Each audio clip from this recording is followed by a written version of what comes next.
कितने रुपए दे रहे हैं। अच्छा पहले तो इसी की क्रॉस एंट्री कर लेते हैं कि हमने लिखा, या तो क्रॉस एंट्री हम एक ही बार बातें करेंगे। अब जो फर्म के बैंक अकाउंट से रियलाइजेशन एक्सपेंसेस पे किए जा रहे हैं वो कितने हैं, 12,000 रुपए। तो हम फर्म के अकाउंट से 12,000 रुपए ये निकाल लेते हैं। ये हमने इसको नाम दे दिया ड्रॉइंग्स का, ठीक है जी, क्योंकि ये एक्चुअल क्या है, एक्सपेंसेस जो है वो ए दे रहा है, तो हमने ये पैसे कहां दे दिए, ए को दे दिए, ठीक है जी। तो ए के जेब से निकला 12,000 रुपए, ठीक है जी, जबकि ए को मिले थे ये काम करने के 10,000 रुपए। मैं दोबारा समझाता हूं। एक तरह से आप ये समझ सकते हैं कि हमने ए को ये काम करने का ठेका दे दिया कि भाई इसका जो प्रॉफिट हो जो लॉस हो वो सब तेरा।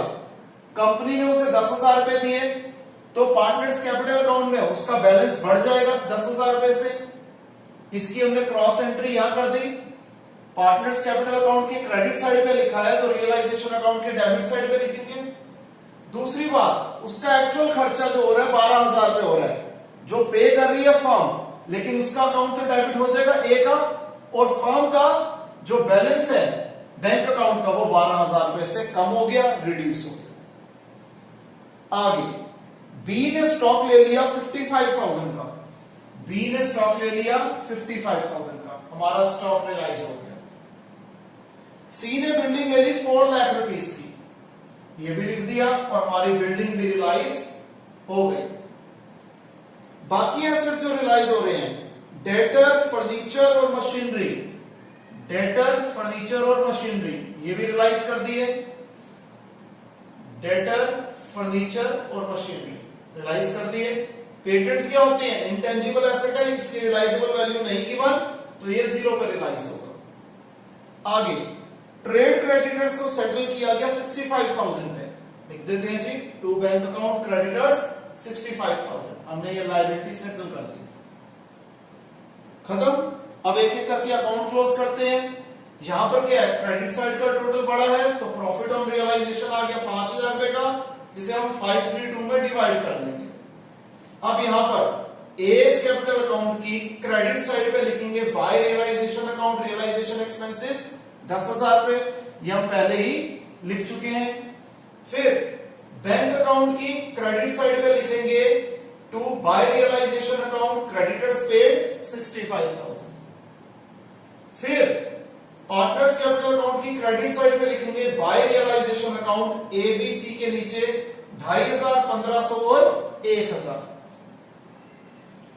इधर आ जाइए, बी और सी की कैपिटल अकाउंट में डेबिट साइड पे लिखेंगे टू रियलाइजेशन अकाउंट, बी में 55,000 और सी में 4 लाख रुपीस। बैंक अकाउंट में लिखेंगे to realisation account asset realise, debit side पे 1,45,000 रुपीस। ये अकाउंट क्लोज हो गया। अब करंट अकाउंट को क्लोज कैसे करेंगे, इसके बैलेंसेस डाले जाते हैं पार्टनर्स कैपिटल अकाउंट में। क्रेडिट साइड पे लिख देंगे बाय सीज कैपिटल अकाउंट, क्योंकि एक ही था। अब यहां पर ए और बी दोनों के डेबिट साइड पे आ रहे हैं तो हम इसको एक ही बार लिख देते हैं टू पार्टनर्स कैपिटल अकाउंट। चाहे तो आप इसे 2 बार में अलग अलग भी लिख सकते थे, to A's capital account, to B's capital account, कोई दिक्कत नहीं है। अब कैपिटल अकाउंट की क्रेडिट साइड पे लिख देंगे बाय पार्टनर्स करंट अकाउंट, और ए और बी के नीचे 30,000 और 20,000। और पार्टनर्स कैपिटल अकाउंट की डेबिट साइड पे लिख देंगे टू सीज करंट अकाउंट 10,000। अब इस अकाउंट को भी क्लोज कर देते हैं। हम क्या देख रहे हैं यहां पर, सी का क्रेडिट डेबिट साइड का टोटल बड़ा है तो इसकी बैलेंसिंग फिगर आएगी क्रेडिट साइड पे, जो आपको कह रहा था एक नया पॉइंट है। और बाकी ए और बी की बैलेंसिंग फिगर डेबिट साइड पे आ रही है फाइनल सेटलमेंट की। तो इसे कैसे लिखा जाएगा, ए और बी को बैंक अकाउंट की क्रेडिट साइड पे लिखेंगे by A's capital account, by B's capital account, final settlement. और इसको यानी कि सी को कैसे लिखेंगे, बैंक अकाउंट की डेबिट साइड पे to C's capital account cash brought in 2,49,000। Clear students. तो यहां पर हमने ऐसे क्वेश्चंस की प्रैक्टिस कर ली जिसमें realisation account, bank account, partners capital account, partners current account और पार्टनर्स लोन अकाउंट बनता है। आज की क्लास में हम इतना ही करेंगे। नेक्स्ट क्लास में हम लोग करेंगे मेमोरेंडम के क्वेश्चंस। वो क्लास हमारी एकदम छोटी सी रहेगी और एक क्लास हम करेंगे जिसमें जर्नल एंट्रीज डिस्कस करेंगे। और कोई भी डाउट हो हमेशा की तरह आप लोगों को वेलकम किया जाएगा कि आप लाइव क्लास में अपने डाउट्स जरूर पूछिए। Okay students, bye, take care.